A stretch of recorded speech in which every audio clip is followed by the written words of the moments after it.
Paano tatalunin nila Roger at Garp si Im-sama sa God Valley? Sa latest chapter nga ng manga, tuluyan nang naging demon itong si Sebek dahil sa Domi Reverse ni Im-sama. Yes, we all know base kay Sengoku magagawang talunin nila Roger at Garp itong si Sebek. Pero pagtapos ngang matalo nila Roger at Garp si Sebek, ang magiging tanong ano na ang susunod? Alam naman natin na once na matalo na nila Roger at Garp si Sebek, meron pa silang kalabang natitira. At ito nga si Imu. Kung si Sebek nga na di hamak na mas malakas kila Roger at Garp hindi umubra kay Im-sama, paano pa kaya nila lalabanan itong halimaw na to? Bali ang tingin ko ngang sagot dito magmumula sa statement ni Kaido during chapter 1047 na ang haki raw kayang i-transcend ang lahat. Meaning kahit gaano pa kalakas ang devil fruit mo o kung ano man yung kapangyarihan mo, wala nga yang kwenta as long as mahina yung haki mo. Kumbaga kung ikaw ang may pinakamalakas na haki sa mundo,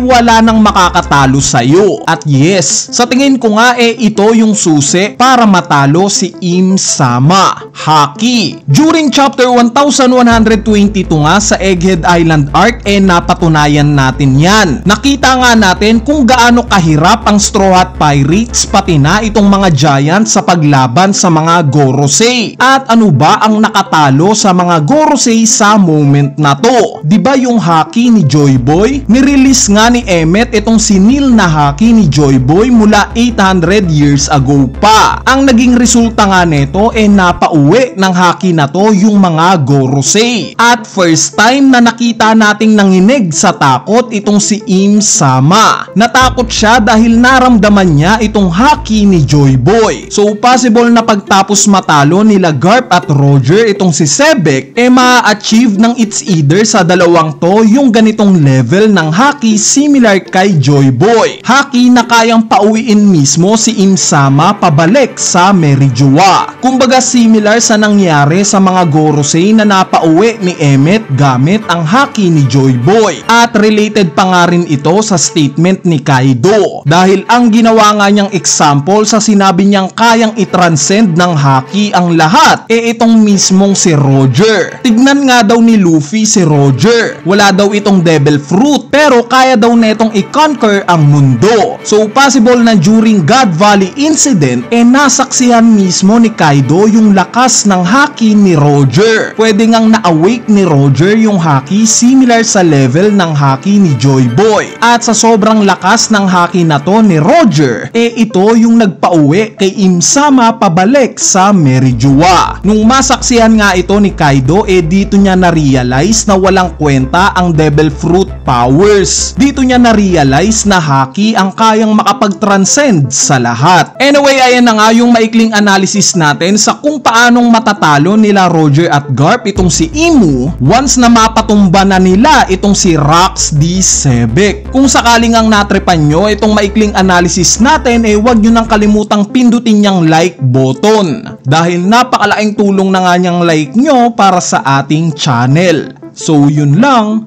peace!